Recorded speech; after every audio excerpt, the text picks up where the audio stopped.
चलिए, तो आज के इस वीडियो में हम प्रश्नावली 8.2 का क्वेश्चन नंबर 6 हल करते हैं। इससे पहले हमने क्वेश्चन नंबर 5 तक पूरा कर लिया था। तो अगर आपने वो वीडियोस नहीं देखे हैं तो मेरे प्लेलिस्ट में जाकर उन वीडियोस को देख सकते हैं, आपको उन क्वेश्चनों के सॉल्यूशन मिल जाएंगे। तो इस वीडियो में हम क्वेश्चन नंबर 6 को सॉल्व करते हैं। तो इसको एक बार क्वेश्चन को रीड कर लेते हैं, इसमें क्या पूछा गया है। तो देखिए, क्वेश्चन हमारा इस प्रकार से है कि दर्शाइए किसी चतुर्भुज की सम्मुख भुजाओं के मध्य बिंदुओं को मिलाने वाले रेखाखंड परस्पर समद्विभाजित करते हैं। तो इसके लिए हमें एक चतुर्भुज बनाना पड़ेगा और उसके मध्य बिंदु बनाकर उनके रेखाखंडों को बना लेंगे। तो हमने एक चतुर्भुज बना लिया जिसका नाम दे दिया ABCD और इसके मध्य बिंदु हैं PQRS, यानी कि AB भुजा का P, BC का मध्य बिंदु Q, CD का मध्य बिंदु R और DA का मध्य बिंदु S है। तो हमें क्या दिया गया है हम वो लिख लेते हैं। तो दिया है, सबसे पहले हमें जो दिया रहता है वो लिख लेते हैं कि ABCD एक चतुर्भुज है। ABCD एक चतुर्भुज है,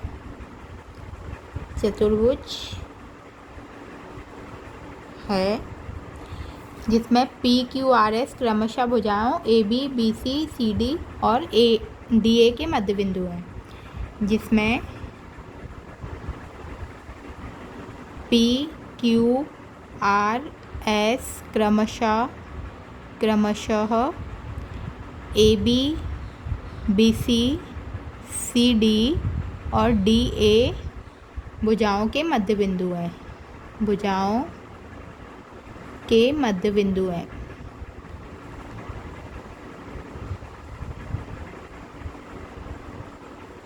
ठीक है।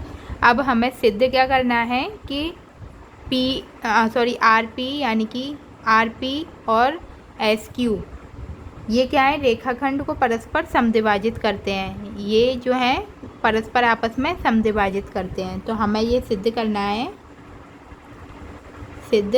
करना है कि RP तथा SQ रेखाखंड RP तथा SQ रेखाखंड परस्पर समद्विभाजित करते हैं।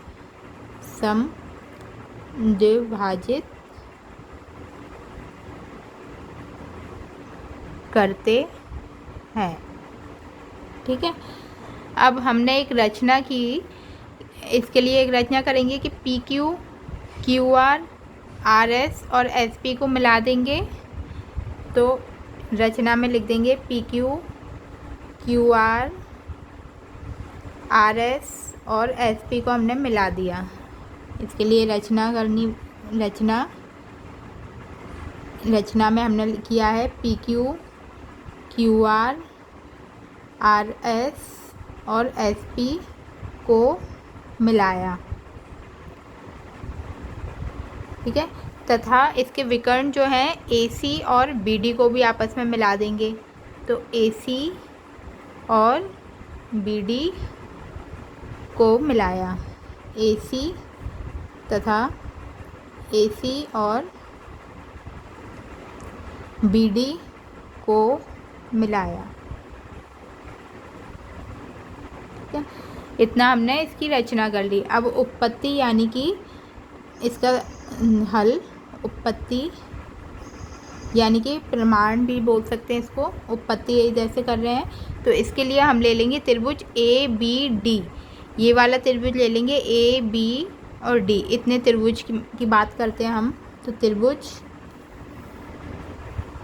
ABD में, तो इस त्रिभुज में देखेंगे कि जो S है वो DA का मध्य बिंदु है और P जो है वो AB का मध्य बिंदु है।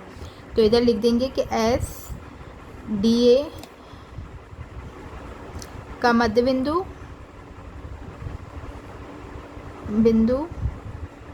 तथा P जो है वो AB का मध्य बिंदु है।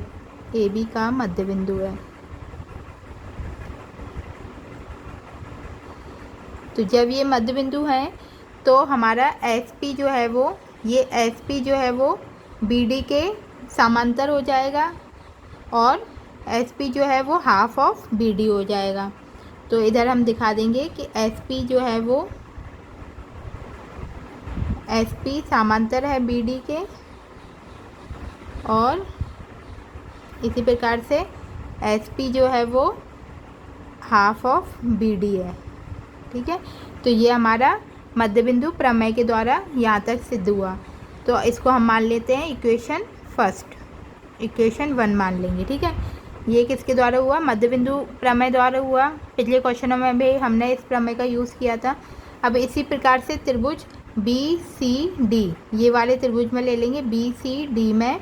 तो इस त्रिभुज में भी क्या हो जाएगा कि QR जो है वो समांतर है BD के, और QR जो है वो हाफ है BD के। तो इधर भी हम लिख देंगे कि त्रिभुज इसी प्रकार त्रिभुज BCD में, तो BCD में क्या हो गया, QR जो है वो समांतर है BD के, और QR जो है वो हाफ है BD के। तो ये हमारी इक्वेशन समीकरण 2 आ गया।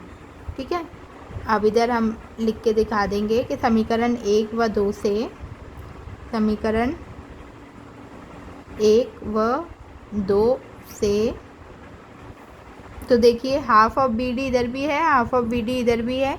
तो ये क्या हो जाएगा, SP बराबर QR हो जाएगा, और SP समांतर ऑफ QR हो जाएगा।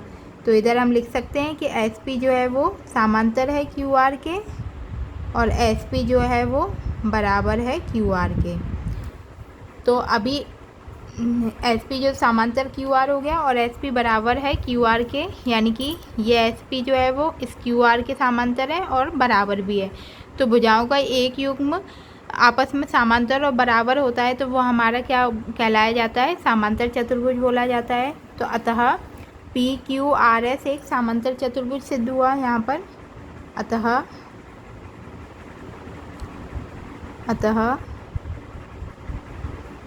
PQRS एक समांतर चतुर्भुज है, समांतर चतुर्भुज। ठीक है, तो जब ये समांतर चतुर्भुज है तो समांतर चतुर्भुज के विकर्ण परस्पर समद्विभाजित करते हैं। ठीक है, अगर ये पूरा एक समांतर चतुर्भुज हो गया तो इसके जो विकर्ण हैं वो भी आपस में परस्पर समद्विभाजित करते हैं। तो इससे क्या सिद्ध होता है कि जो RP है वो SQ और RP भी आपस में परस्पर समद्विभाजित कर देंगे। तो चूँकि समांतर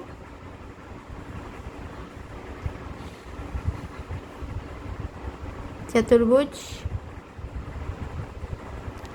के विकर्ण परस्पर समद्विभाजित करते हैं, परस्पर समद्विभाजित करते हैं, तो इसलिए जो RP तथा SQ हैं, RP और SQ जो है वो रेखाखंड को परस्पर समद्विभाजित करते हैं, रेखाखंड परस्पर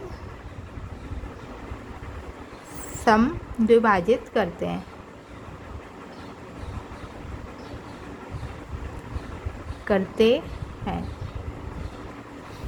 तो यहाँ पर हमारा क्वेश्चन नंबर 6 भी कंप्लीट होता है।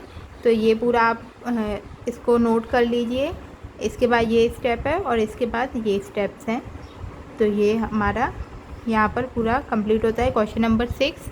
वीडियो पॉज करके आप इसको नोट करें और स्टेप बाय स्टेप समझें, तो आपको आसानी से क्लियर होगा।